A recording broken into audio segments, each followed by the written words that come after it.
Welcome to the Owner to Owner podcast. I'm Michael Kerr, your host, and I'm also the founder of Kerr Capital, where for 22 years now I've worked alongside business owners. Owner to Owner is a business podcast to empower the owners of Australia's small and medium enterprises. Forget the slick stories of tech titans and unicorns. At Owner to Owner we get raw and we get real. Every Owner to Owner episode is a personal conversation with another business owner just like you. We explore the everyday struggles they face and the different pathways they tread to success. Practical advice and plenty of one percenters for better returns, less stress and more enjoyment. You'll find grit, laughs, maybe a few tears and some hard-won lessons only available from others who've been where you are, whatever your stage of ownership. Every owner has a compelling story to share, so join us to listen and to learn.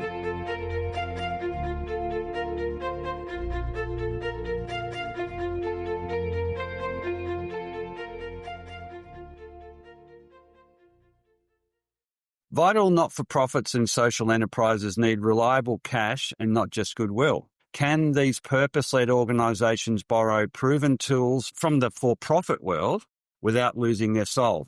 Or are there better models entirely? My guest today, Jacquie Riddell, has led at the ABC, SBS, Barangaroo, the Arts Gallery of New South Wales, the CBAA, and in recent times, an environmental not-for-profit. Jacquie, what pulled you into this third sector after a long arts and media-focused career? Hi, Michael. I'm not sure I really knew that there was a third sector, to be honest. I just follow my heart when I'm coming to work decisions. And in the case of joining Take 3 for the Sea, which was an environmental charity, not-for-profit, I was really passionate about the ocean and climate change and the environment. And I thought, let me use my skills for good, not evil, at this stage of my career, and just really dive into whether I could help move the needle on the environment. So there's a direct line between what you felt personally and the capacity or potential to make an impact on that particular issue with Take 3. Absolutely. I'm at the point in my career where I've done a lot. I've got a lot of experience and capability. And I thought, well, I could go and work for a corporate and, make another few bucks to put in for my superannuation, or I could take those skills and capability and use them for a really purposeful thing, kind of as a way to conclude my career, I guess. I think a lot of people think the same thing. So where do the not-for-profits and the social enterprise sector make the most impact currently? That's a big question. I mean, society wouldn't be what it is without not-for-profits, for sure. Did you know in Australia there's over 60,000 charities, and that has its pros and its cons. But, many of those charities are doing such essential work that can't be done by governments, can't be done by businesses. So we wouldn't have a functioning society without charities, without the not-for-profit sector. But at the same time, 60,000 charities in a small country like Australia is a lot of charities competing for the same kind of funding and resource and impact. So, not every charity is as successful as the big ones.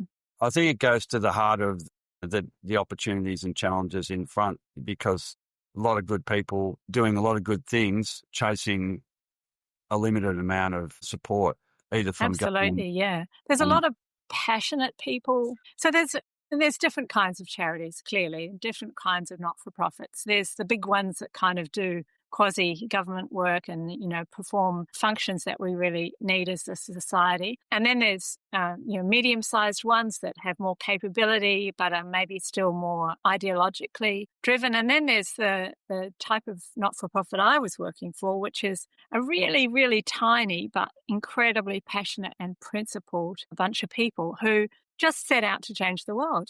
They thought, well, someone's got to do it, so let's do it.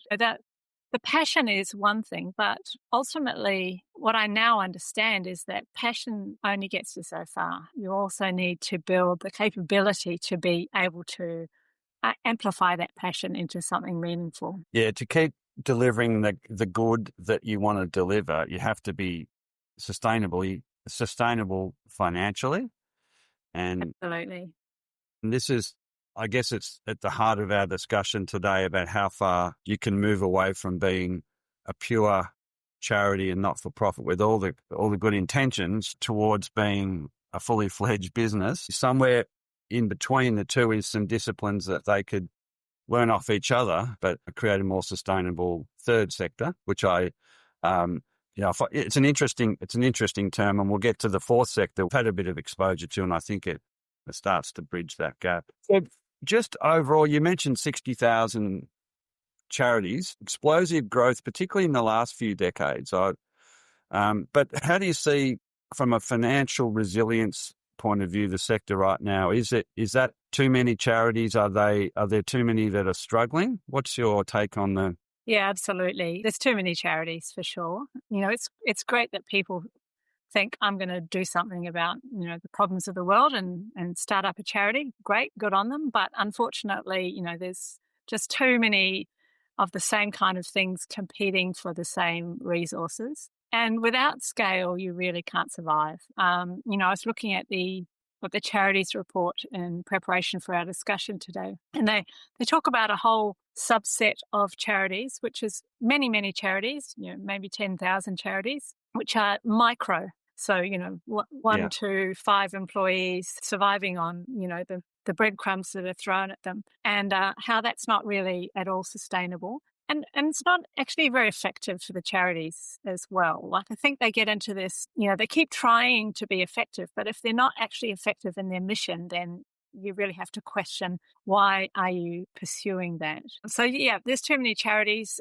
just in the environmental sector that I was a part of. Briefly, I might add. So I really don't know everything about the NGO world, and I'm still learning myself. But in the environmental space, there were, 10 or 15 similar charities of similar scale with the similar challenges. So there's definitely something to be said for consolidation and amalgamation. And I know we want to get on and chat about that. But definitely things could be structured more effectively to make those charities more effective for Australia. Yeah. It's interesting. I think there's a parallel between the small biz sector and the charity sector. Out of 2.6 million SMEs in Australia, 1.6 or thereabouts million of them, so 60%, zero employee businesses.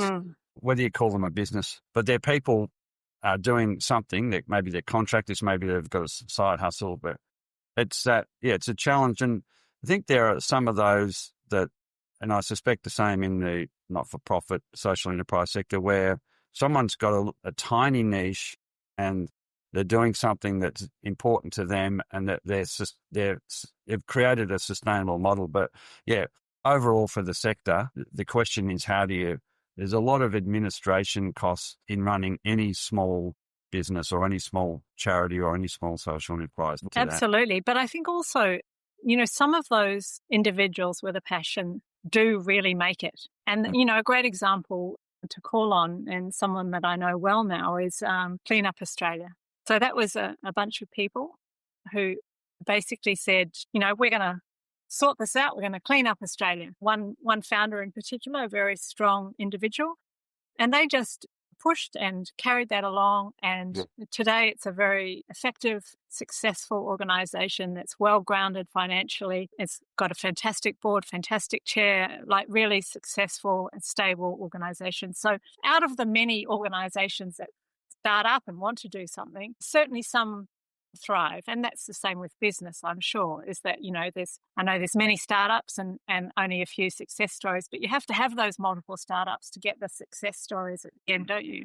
And I think also, there's a place, I'm a really strong believer that there's a place for individuals doing their thing that don't want to necessarily scale, and they find something that works for them.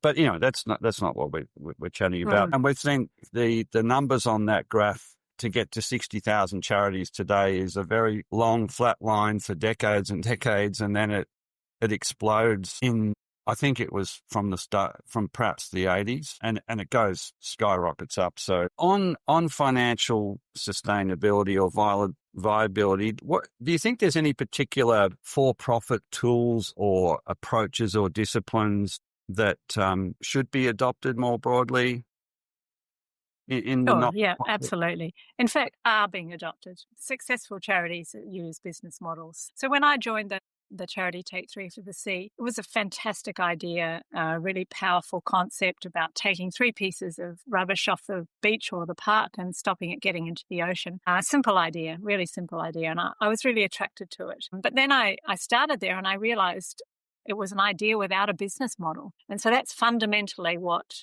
an organisation needs to survive as a way to get income. And there was, there were real challenges in achieving that because the business model was lacking. So fundamentally, you need a way of making money. So that's very like a business in that, you've got to go into this thinking, how are we going to make money to support this passion? And then on top of that, all of the capabilities of a modern business, such as customer relationship management systems and promotion and marketing and building websites and e-commerce operations, governance, full governance that you would require on a business because you're dealing with money and reputation. And so all of those things are equally as needed in a not-for-profit as they are in a business.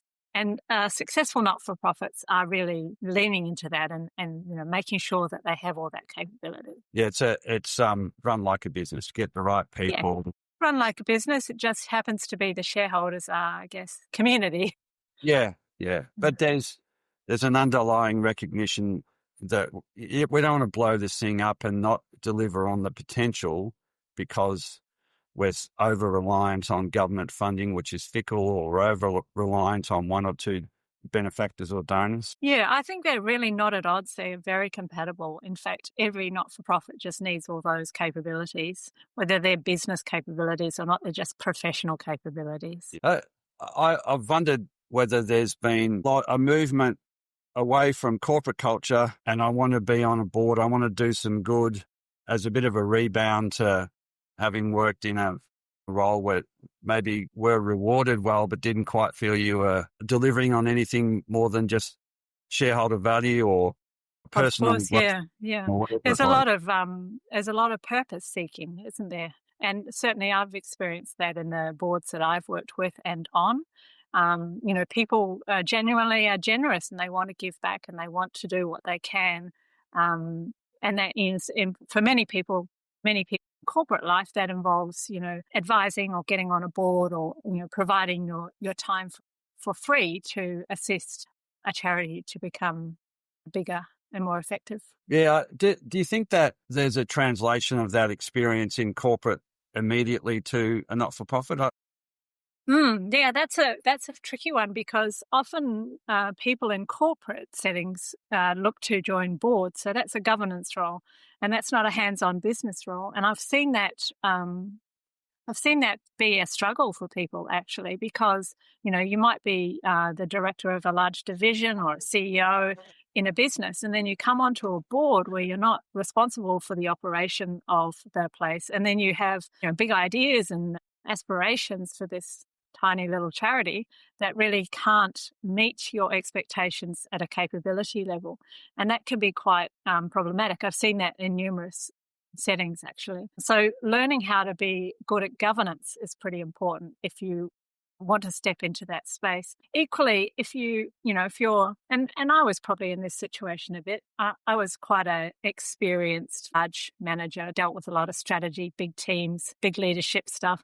And then stepping into it was 3 people really, or 4 people, and no money to work with, I was like, I don't know if I can be effective here because I'm used to calling the shots. And I'd say, okay, let's do this. I think we need to do this. And I'd look around and like, okay, I'll be doing that, I guess. And that was quite a change for me. And I think that is an issue, sort of meeting all this amazing corporate and government and capability and experience, and how best to help smaller charities to grow, because there's a big gap in sort of expectation and operation. Yeah, it's the resources just aren't on tap, and so maybe it's a bit of tempering of aspirations, because I'd say most of them are wanting to do the right thing, but maybe it's go slow, or maybe it's go back to your funding base or your business model and really revisit that, so that you've got you can grow the business incrementally if you need. Absolutely.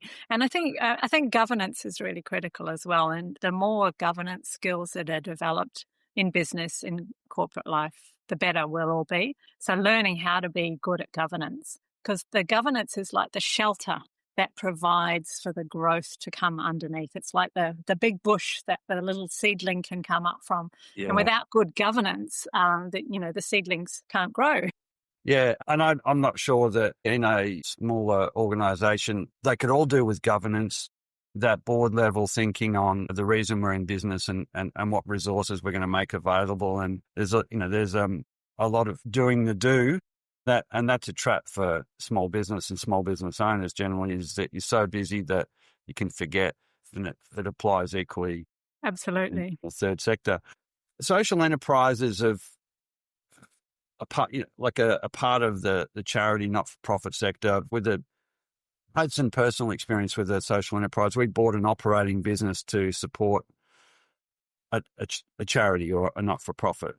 Do you see that as an opportunity as a long-term funding, part of the funding mix for a not-for-profit or a charity to buy an operating business that produces some profits that you can plough back into the business or the cause that you're chasing? I guess so. I have to say I'm not an expert at all in, that kind of thing. So what I say is just my own opinion here, but potentially I've seen that working in some settings. So one of my roles that I currently do is I'm involved with community broadcasting, which I know is very dear to your heart as well, Michael. Yes, we love is. Our community radio, and I'm the president of the Community Broadcasting Association, and 450 stations across the country. Some of them are doing that social enterprise route, with mixed success, I have to say. For example, one of the stations, I think in the Northern Territory, has a cafe associated with their station. It's partly to support the community and provide a community hub, which is very much on mission, but also hopefully to return a bit of income. So yes, potentially, but I think it's very high risk. And again, coming back to capability, most charities are not going to be in a great position to know how to start a business, to be successful, to then feed money back into the charity. Yeah. I mean, I was involved with one, it was maybe 12, 14 years ago. It was a mental health organisation out of the UK. UK is very progressive on a lot of things. The social enterprise model had been more developed there. And we went out of our way to find, and it was with Social Ventures Australia. If you took a long-term view, it was actually about capability building, because we found a business, we bought it, and for 3 years we ran it. The outgoing owner of the business, his wife was bipolar, and so he was sympathetic to what the charity and the not-for-profit was, the work they were doing. And we had this particular business that we looked at tens and tens of businesses that were probably making a little bit of money, enough to justify the investment, but weren't going to be good places for people recovering or getting treatment for mental health to work in. So we bought a bonsai farm up in the Dandenongs, and we bought the real estate and we ran the business. But over 3 years, we had some really experienced people on the board. We sold the business to another larger, but the learnings in there were pretty profound, and it was hard to run an operating business. But we learned a lot, and I think with the number of baby boomer businesses out there that are going to be coming up for sale, I think there's the opportunity to kind of go back. And I know there are other examples. This is a more effective way to look at it. So rather than a charity buying or starting up a business in the hope of making money, it's a long, hard road, that one. And, the charity is not going to be the best person to operate a business, because they don't have that capability necessarily. But there are examples of businesses setting up charities to become social enterprises, to give back to community. And I think that's a really viable way to go. Not only to create a charity, because actually we don't need more charities in Australia, so we were 60,000, but maybe to partner with a charity who, fits your mindset, your view on life. And wouldn't that be an amazing lifeline for the charity, and, a way of you giving back and doing good? Yeah, no, because there are a lot of good people that do want to help, and connecting that this successful business with a charity or a cause that they're passionate about is, Absolutely. And one that they can not only provide funding to, which is incredibly welcome and necessary, but also expertise and advice and guidance, like to be able to kind of adopt a charity and really be their patron, be their champion would be really powerful for the charity and also really fulfilling for the business, I would have thought. Yeah, and both continue to do their thing, but there's some cooperation. It leads to, do you see the opportunity for mergers and acquisitions in the not-for-profit charity sector? Most businesses, charities have a base of cost and they have compliance issues and they have things that whether you're turning over 50,000 or 500 or 5 million, you've still got these baseload costs that can cripple the smaller ones. So is there an opportunity to merge? Hi there, just a short interruption and a message from Kerr Capital. Kerr Capital specialise in advising business owners who want to get sale ready or, as is increasingly common, get approached out of the blue by a potential buyer. If this is you, I know there'll be plenty of big questions and a lot of uncertainty. We're expert at supporting owners in making significant personal and business decisions and then helping create a really strong plan of action. If you want to find out more, contact us at the Kerr Capital website and then we can book a 45-minute no-obligation discovery call. Now let's head back to the podcast.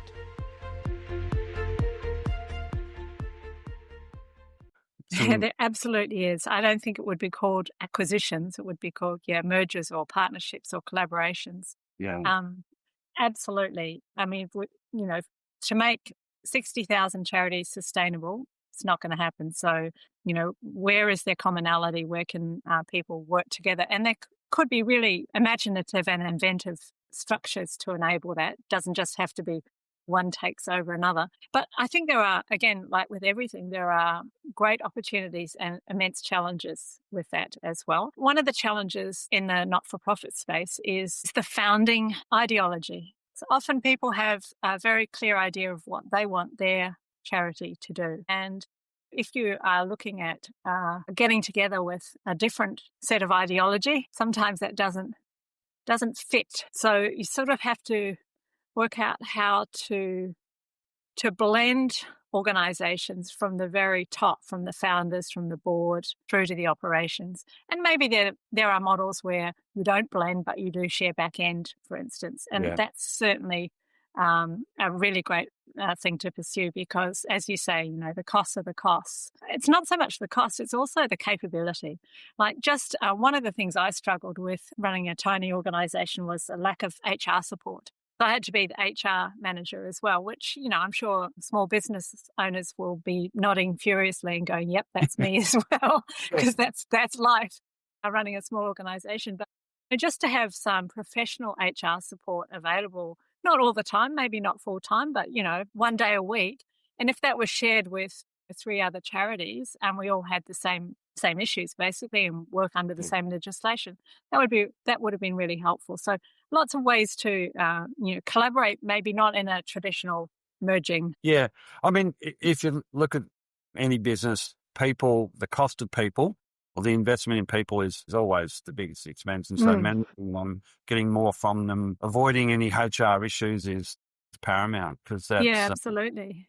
You got to have people that are engaged and feel productive and safe, and there's a lot going on. But we can do much more with collaboration for sure. And one of the examples I'll give here is in community broadcasting. One of the issues that every radio station faces is tech support. And the tech in a radio station is usually an old bloke who's been knocking around the station for 40 or 50 years and has finally gone, I've had enough, I've got to retire. And then the station is left without any tech support. So what we've done with the CBAA is we've piloted a program in WA where we employ the tech support to support about 5 or 6 stations so that they're all sharing that support, but they're well supported into the future. And it's that kind of model that charities could really look to employ as well, like getting together on certain fronts to employ or provide the supports that they require. Yeah, I mean, I imagine the kit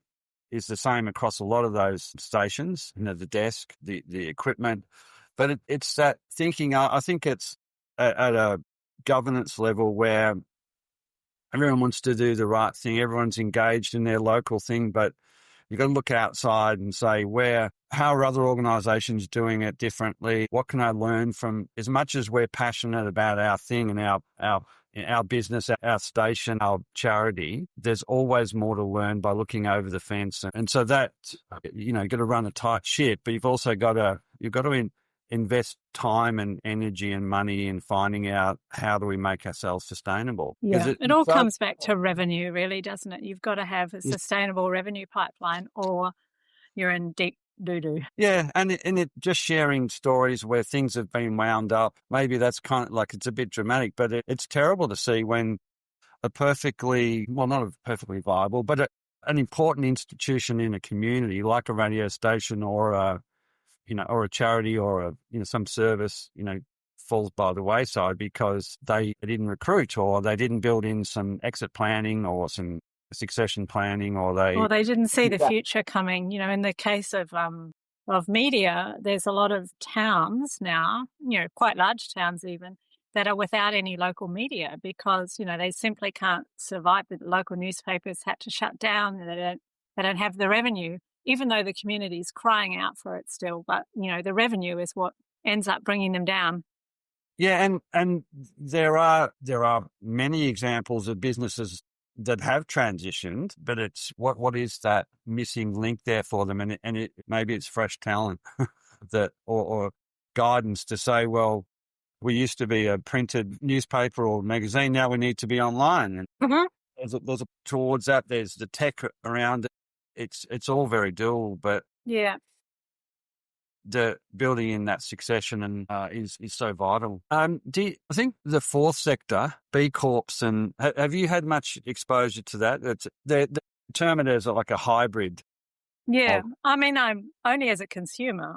I can see that area sort of burgeoning and growing. Again, I didn't really understand the terminology before, but I can see what's happening there. Yes, I think, look, my view on that is that as everything, there's pros and cons, but it's absolutely fantastic that businesses are leaning into social responsibility. That's really paramount. And why not? They should. They're a part of society. They're a part of our, how we are as humans. Businesses need to pull their weight as well and do the right thing.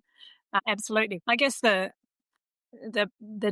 danger or downside is that it can be a bit of what we call in the biz greenwashing or sort of you do it for brand purposes rather than for meaningful purposes. But, I really don't think that the B Corps that I've engaged with, they are all doing it for the right reasons. It helps that you can then say you're a B Corp. That's a good thing as well, but why not?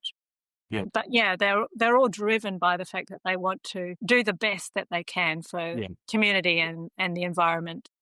It's quite a process to get certified as a B Corp, and absolutely, it probably weeds out those that want a quick bit of, a quick opportunity to promote themselves as doing good. Yeah, and when I've spoken with the CEOs of companies that have gone through the B Corp process, they say it's actually really soul-searching for the business. It makes them rethink a lot of things, not just that they thought they were getting into, like, for the social good and environmental good, but they suddenly go, oh, hang on, why have we been doing that this way? And is there a better way to do it? So, I think anything that encourage businesses to move in the right direction is a good thing. Yeah, and to check that this is what we want to do. It's okay if you don't want to meet those ongoing obligations and compliance. That's a good thing. That program should have high standards if it's what it is. Yeah, and wouldn't it be great if ideally it becomes the norm to operate ethically and sustainably?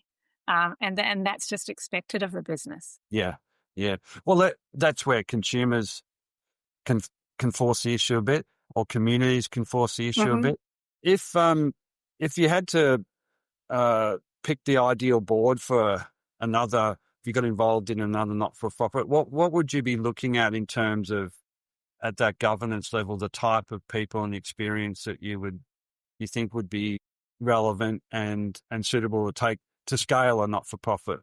I think ideally for me, I'd be looking for a mid-sized organisation for the start. Like I think getting in a tiny organisation in a governance role is really challenging.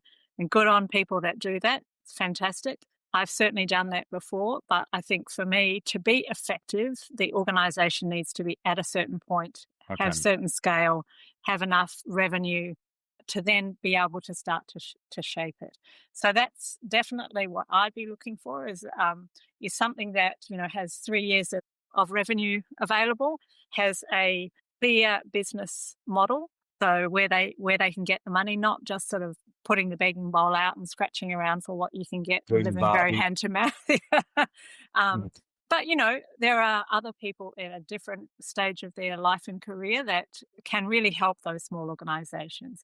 So but I think probably governance is a bit different at that level as well. But yeah, that's reflective what you've just said there. So you might go again on a not-for-profit. You'd want your due diligence might be different. Absolutely, yeah. You'd want to make sure that you could execute on. I sound like a real corporate person, but you got to execute. You've got to have a plan. You got to have the funds and resources and support to be able to deliver it. Yeah, I wrote a LinkedIn post about this when I left Take 3, actually, and how it was just the wrong job for me. And I got carried away with the story, and I hadn't done enough thinking about what the reality would look like. And the story was, we're going to save the animals in the ocean, we're going to stop plastic getting into the ocean, we're going to save the environment. And what's not to like about that story? Yeah, I'm signed up for that. But then how am I actually going to do that? I'm going to be running a small organisation with no resources and no revenue. Am I actually going to be able to deliver the story? And I realised with a lot of self-reflection that, I'd bought the story, but not the reality of the job. And I think that's critical. And I made that point in the LinkedIn post I did, that's critical when you're making a job decision, but it's also critical when you're making a decision about, is this the right place that I can help? Can my business help this other charity or business? You really have to ask yourself those questions, not just get carried away by the exciting story. Yeah, the vision, the purpose, all wonderful, but you don't want to go down that road and realize that you've signed on for something that doesn't suit you. It might suit somebody else. Yeah, that's right. Or that you're not going to actually be able to contribute effectively to because your skills are what that organisation needs, or you're at a different place. Skill and capability wise. Yeah, we've all made those decisions. You have to look at it as individually capability building at a sector level capability building. So it looks like there's been a trend in a massive growth of the charities not-for-profit sector, which is a good thing. But however you measure impact, I think there's a lot of tiny ones, and maybe some of those will grow. But yeah, it's hard though, isn't it? Which issues do you pick to? Is it up to the individual driver or founder of a charity to do everything they can, or is it at a higher policy level? We want to support particular. Yeah, well, I think it's all of those, isn't it? And it's also looking at the funding. So looking at the Charities report reminded me that, with charities in Australia, over 50% of their funding comes from government. Yeah. So that's the bedrock. And then the next biggest chunk of funding is from philanthropy.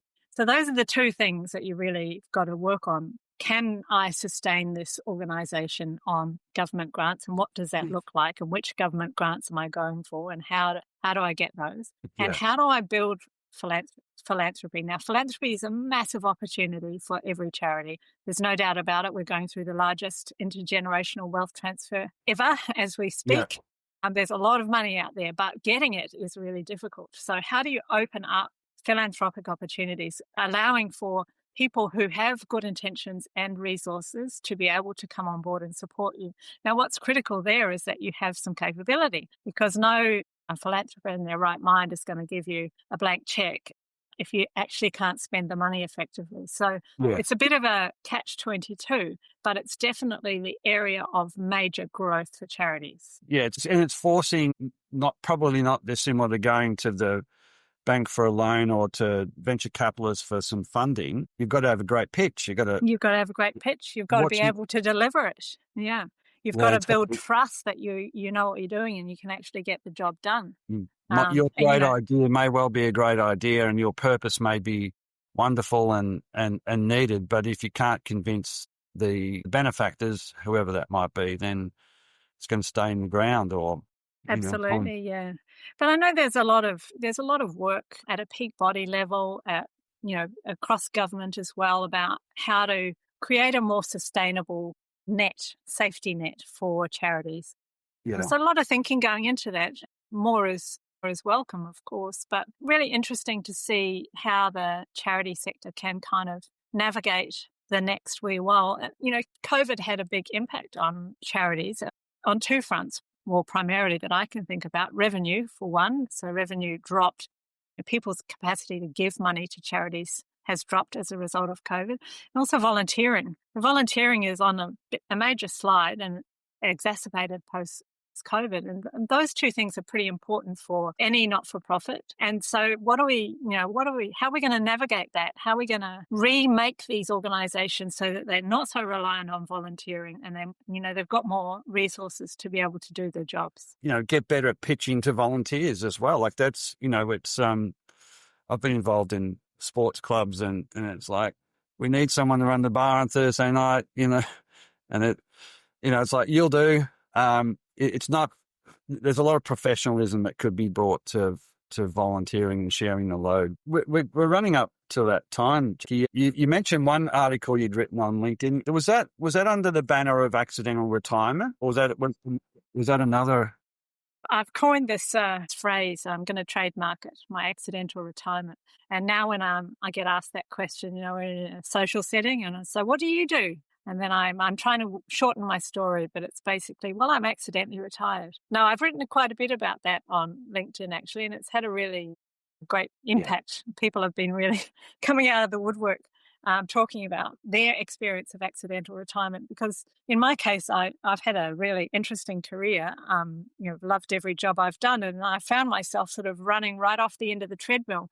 My legs are still going, but there's no treadmill underneath me because there's no job for me to do. And I'm like, oh, well, that must be it. I must be retired. And of course, I'm not really retired. I'm actually busier than ever doing all sorts of random things that we'll talk about another day. It's just that idea that you sort of get to your late 50s and suddenly you've got all this experience and capability, but it's difficult to find where to place that sometimes. And it seems like there's a lot of other people who are feeling the same way. So maybe we'll think up some accidental retirement website or start talking about it a bit more.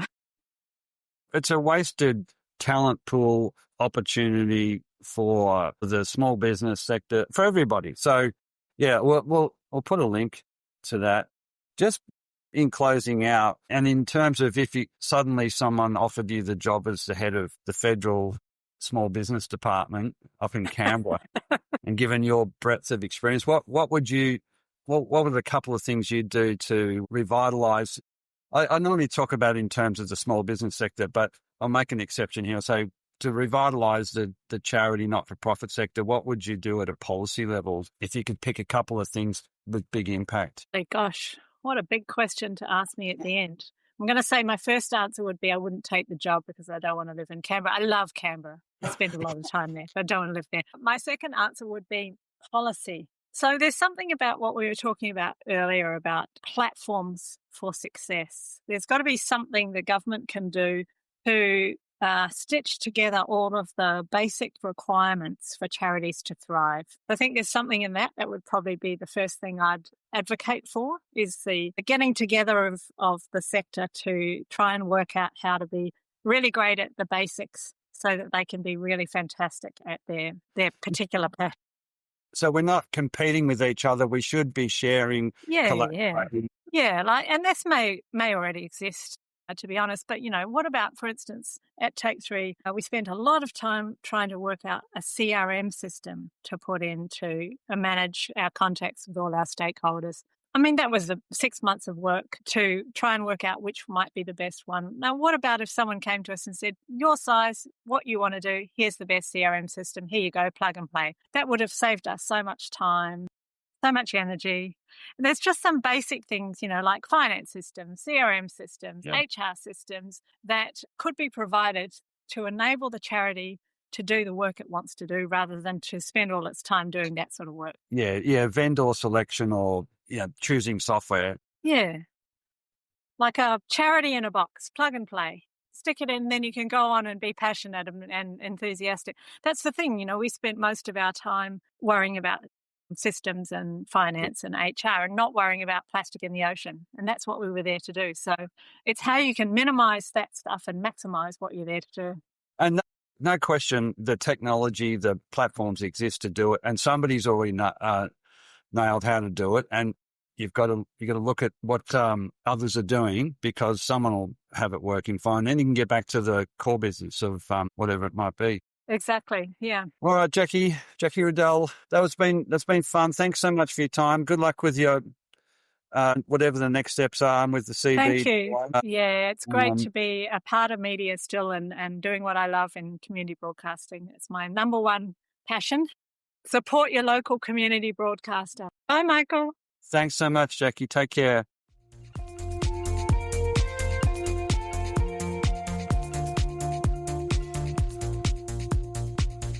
So thank you very much for listening.